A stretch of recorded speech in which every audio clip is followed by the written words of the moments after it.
This man is not in good shape.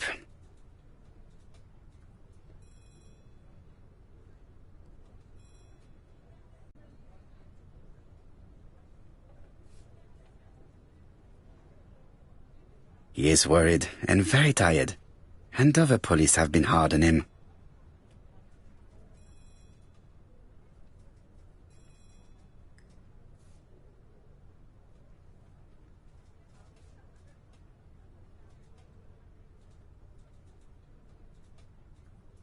What do you want from me?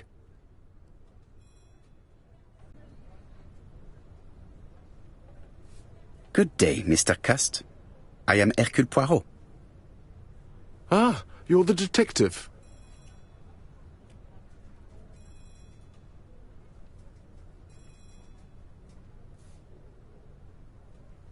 Why did you send me a letter before each crime?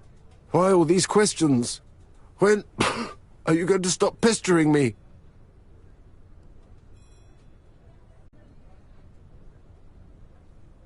Très bien. You did not hide these letters. But the question remains, who did? Probably one of my enemies. I have many.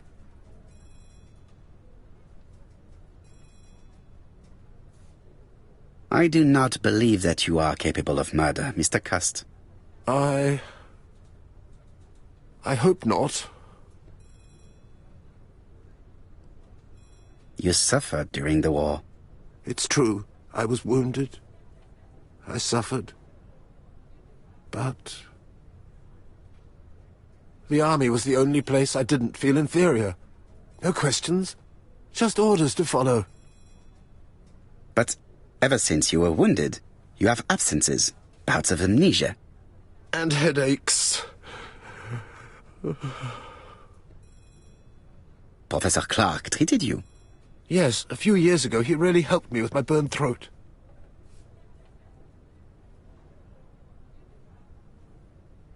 Of course, you never considered killing a doctor who took such good care of you. No, never. You were seen at all the crime scenes. Yes, I was. I travel a lot, but not for pleasure. I am terribly unwell in trains. But I had to respect my engagements. My employer gave me very precise written instructions about the towns I had to visit. Let's see. The company you claim to work for, Silky Legs, has never heard of you. And as for these letters they sent you, they were written on your own typewriter. The company sent me the typewriter when I started working for them. Yes, but the letters were received afterwards.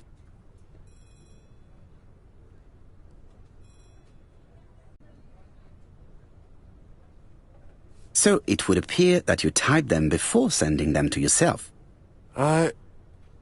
I don't remember. Good God! I don't know what's happening to me. My head hurts terribly.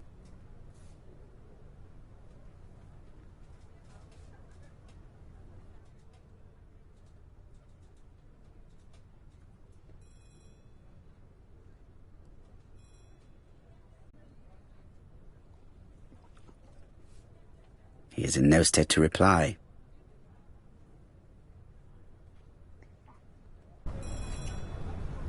I know this medicine. It is a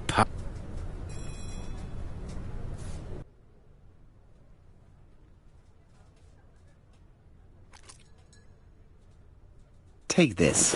It will help you.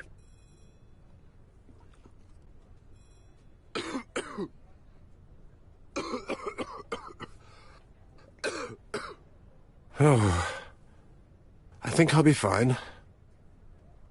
Let us see, Cust. Look at me. You know very well that you committed these murders? Yes, I know. But I'm not wrong in saying that you do not know why you committed them. No, I don't.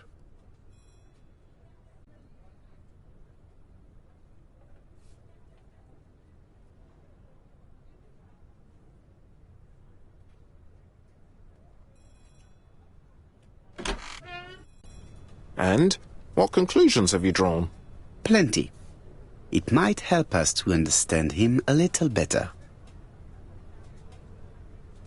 Let us now try and get our brain cells to work.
I don't see any clearer than before. This is worse. There is one point to highlight. C'est curieux. Cust admits that he killed, but he does not know why. What did Dr. Thompson say? Even if Cust killed while in an altered state, it still must have been his deepest desire. He must have had a motive. Let's keep it simple. Never mind his motive. He confessed. But you see, he can confess to anything and everything. He denied the murders and then he confessed to them. He confirmed that he never typed the letters, then with great ease, I managed to get him say quite the opposite. Come on, he behaved like a guilty man. He lied to his landlady. Because deep down he believes himself guilty. From the papers he noticed that he had always been at the scene of the crimes. He must think that he killed and then simply forgot what he had done. How can you be so sure? Let us look at his psychological profile. You will understand my point of view. Let us now try and get our brain cells to work.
You see?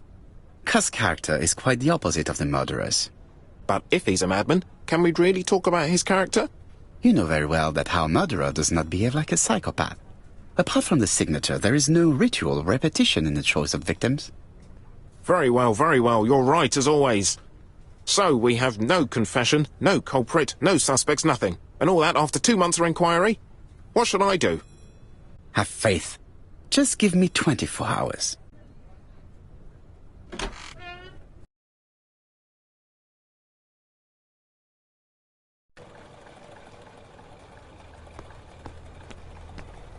To Whitehaven, please.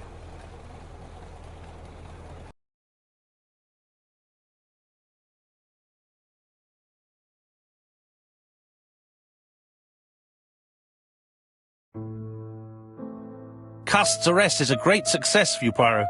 It's all clear now, except maybe 1 or 2 details. Details. Ah, mon ami.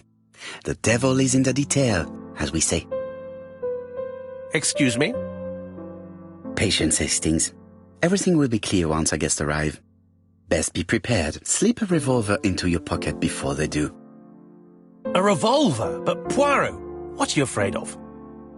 Trust me. It is important you carry a weapon for this meeting. I will lend you mine. What about telling me what you have in mind? Surtout pas. You wouldn't be able to play your role. Wait one moment, I will bring you my weapon.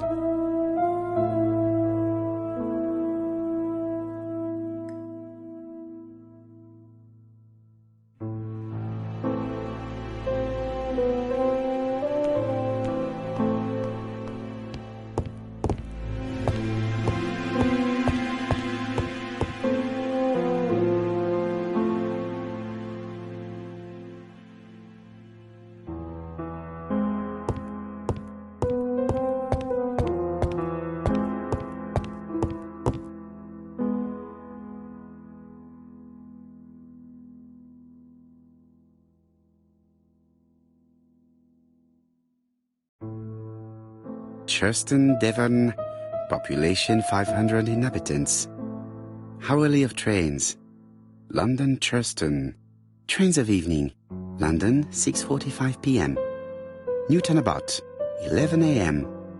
Churston, 11:45 a.m. London, 11:45 p.m. Newton about, 6:08 a.m. Churston, 7:15 a.m.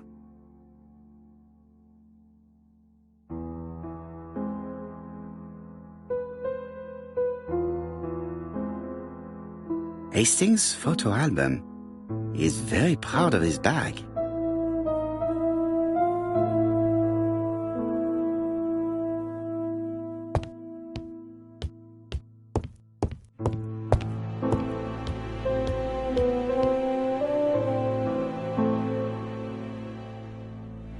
Daily Flicker, September 11th, 1935. ABC affair. The latest victim in a narrow escape. The ABC murderer arrested in Doncaster in tragic circumstances. His name is A.B. Cost. He's struck in Andover, strangled in Bexhill, stabbed in Churston, and in Doncaster, he attempted to kill without any weapon other than the terror he inspires. His latest victim would have been Dick D. Dunbar. Mr. Dunbar, a hotel owner, collapsed when he found out suddenly that the killer was staying at his establishment. The police surrounded the hotel and arrested the murderer. Thanks to the quick intervention of the ambulance team, Mr. Dunbar is currently in hospital recovering from a cardiac arrest.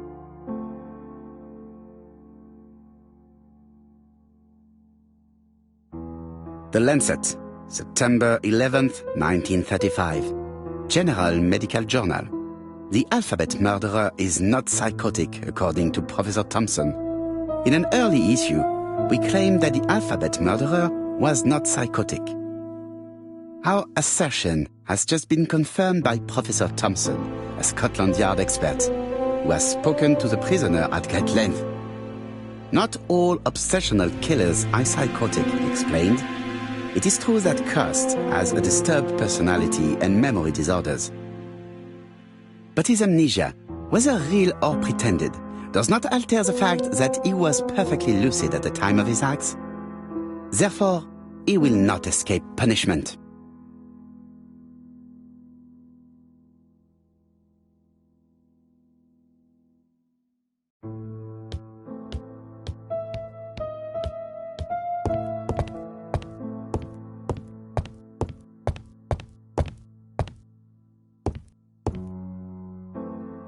The white ammunition are blank cartridges. The others are real bullets. I have to choose the type of bullets to load. The revolver is loaded with real bullets. I still have time to choose blanks.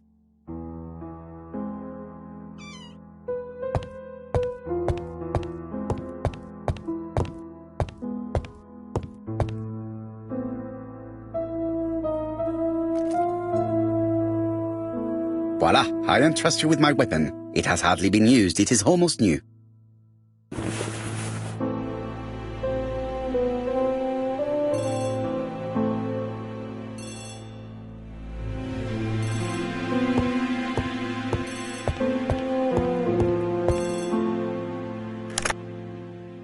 Chief Inspector, is that you? Yes. Sorry, but we haven't found anything. Have you checked the typewriter? And the packaging, the letter, and the ribbon reel.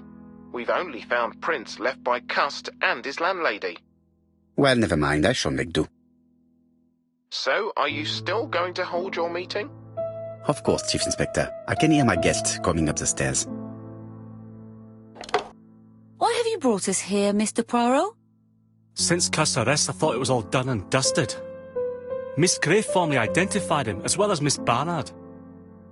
Yes, and the stockings he saw drove the same brand as the ones found at my aunt's. This is all true. However, a case is not closed if some questions remain open. And one question is, why did the murderer send me his letters? Why did he challenge me, Hercule Poirot? Perhaps he wanted to play with you, to taunt you. Xenophobia? Maybe he didn't like you because you're foreign. I may be wrong, but maybe by provoking you he was looking for glory? All these theories should be studied. Let us now try and get our brain cells to work.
Is everything clear now?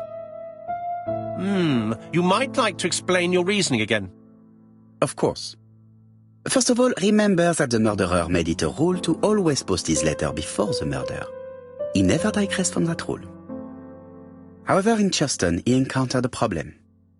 The village has only 500 inhabitants. With advance warning, it would be easy to arrest him. Therefore, the murderer delayed his letters deliberately with the wrong address.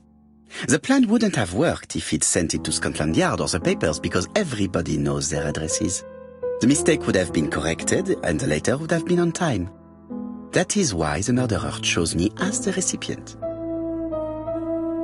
Because for his plan to succeed, it was necessary for at least one of the letters to have a wrong address and get lost. It was very cunning. Absolument. It is a very subtle plan. It matches the profile we have drawn up of him perfectly. That of an intelligent, daring and calculating murderer. But that's not how you describe Cust. You are quite right, mademoiselle. Like you, I find it hard to believe that this dull character is the clever murderer we are looking for. Do madmen... I mean, if he's mad, he might have two very different sides. No doubt. But the murderer is not mad. All the specialists agree that he does not have the profile of the psychopath. But if Cust is not guilty, how do you explain his presence at the scene of the crimes? Mr. Clark, the answer to your question is in the medical records of your brother's patients. Documents which Cust most certainly did not have access to. Let us now try and get our brain cells to work.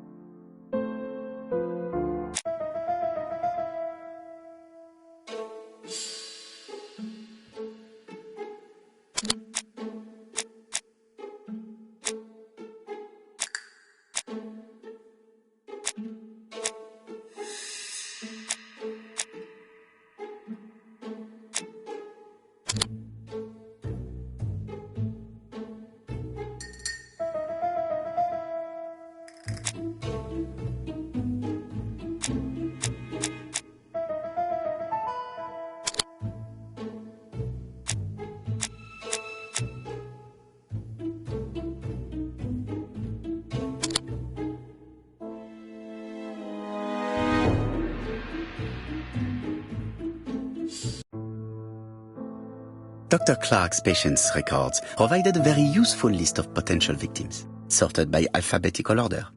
The killer definitely used it, explaining the fact that all the victims were former patients of the doctor. It is this fact that clears Cust once and for all, because he never had access to these records. So how did he happen to be at the scene of the crimes? Either the murderer sent him there, or Cust was following him closely. Cust's highly suggestible nature leads us to the second hypothesis. The murderer was manipulating him. He systematically sent Cust to the towns where he was going to strike, so that the suspicion would land on the poor man's shoulder. That's evil. What sort of killer could have such a plan? And what would he gain from 3 completely different murders? Indeed, it seems unlikely that the same murderer committed all the crimes. What should we take from that?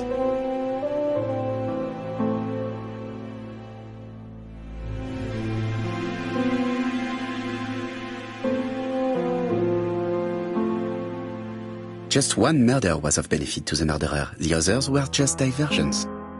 On reflection, there is only one conclusion. The murderer killed once out of interest and twice to divert our attention. This reasoning points at 2 potential culprits. Franklin Clark. Donald Fraser? Yes, mademoiselle, that's good thinking. Mr. Fraser may have killed Betty out of jealousy. Mr. Clark may have killed his brother in order to inherit his large fortune. Both have a motive.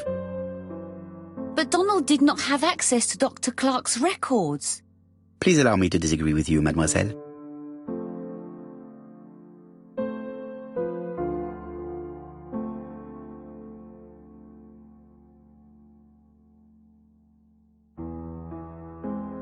He works for Court and Brunskill, one of whose clients was Sir Carmichael. It doesn't prove that I went to Comeside. You could have done it, and you may have used the opportunity to take a look at Sir Carmichael's records. You think I'm guilty? You or Mr. Franklin Clark? That's ridiculous. Both of you have a motive. The question is, which of you has the profile that most resembles the murderer? Let us now try and get our brain cells to work.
Ladies and gentlemen, Donald may share many character traits with the murderer, but he does not have his cold indifference. He has a temper. It is hard to imagine him planning anything. Also, jealousy is his motive, and crimes of passion are rarely planned.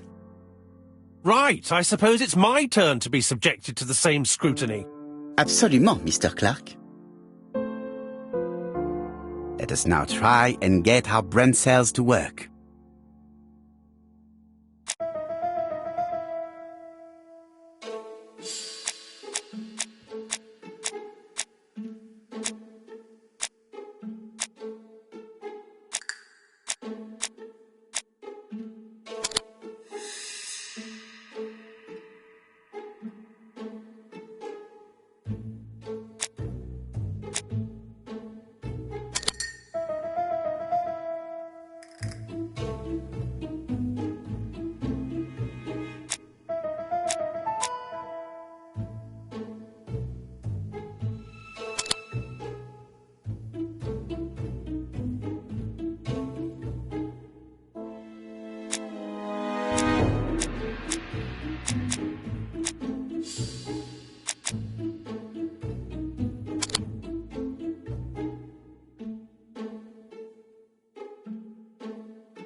As you have all seen, there is a disturbing similarity between Mr. Clark's profile and that of the killer.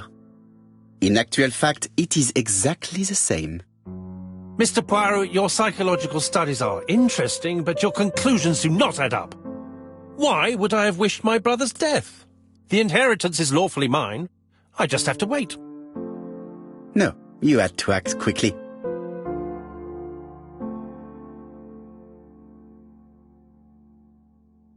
Because of Miss Grey. Mademoiselle, although you haven't been telling the truth, there is no doubt in my mind that you would have found a way to marry Sir Carmichael after Lady Clark's death. For you, Mr. Clark, it was a disaster. If Miss Grey had children by your brother, you would not have inherited a thing. You realized the danger after reading several letters from Comside, especially one in which your brother opened his heart to you. So you hurried home from China, and you took action. In truth, Cust was no more than a puppet manipulated by the real culprit. You, Mr. Clark. Such an imagination, Mr. Poirot. In fact, nobody manipulated Cust. The famous instructions he received by post. He wrote them on the typewriter. We know that for sure. Oh no. You know perfectly well that is not true. Eh bien voilà, light has now been shed on the ABC murders. Your theories are ingenious, but you haven't any proof. One point to him. For the moment, I have no material proof. Either I admit to it, or I bluff.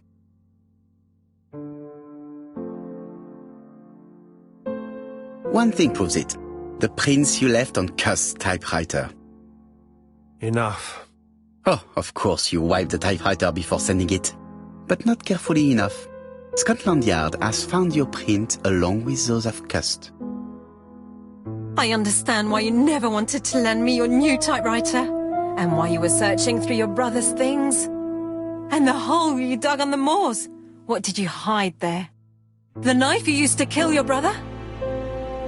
Game, set, match. You win, Mr. Poirot. But it was worth trying.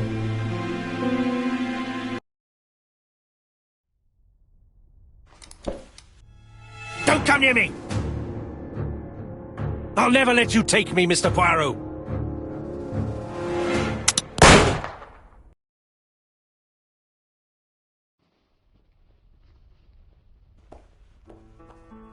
Took the law into his own hands. He had no right. He should have paid for his crimes. I should have expected what he did. Come on, Poirot. Everybody makes mistakes. Exactly. Hastings, if one day I sound pretentious, please whisper these 3 letters in my ear. ABC. They shall remind me that we all have our limits, even me.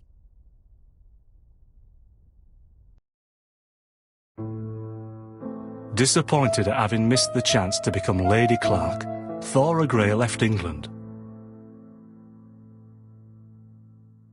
Donald Fraser and Megan Barnard married. On Poirot's recommendation, Mary Drower started to work for Lady Clark. The elderly lady's condition suddenly took a turn for the better. And a few months later, to Dr. Logan's great surprise, she was back on her feet again. According to this eminent physician, it appears to be an extremely rare case of spontaneous remission. Lady Clark has enjoyed very good health ever since.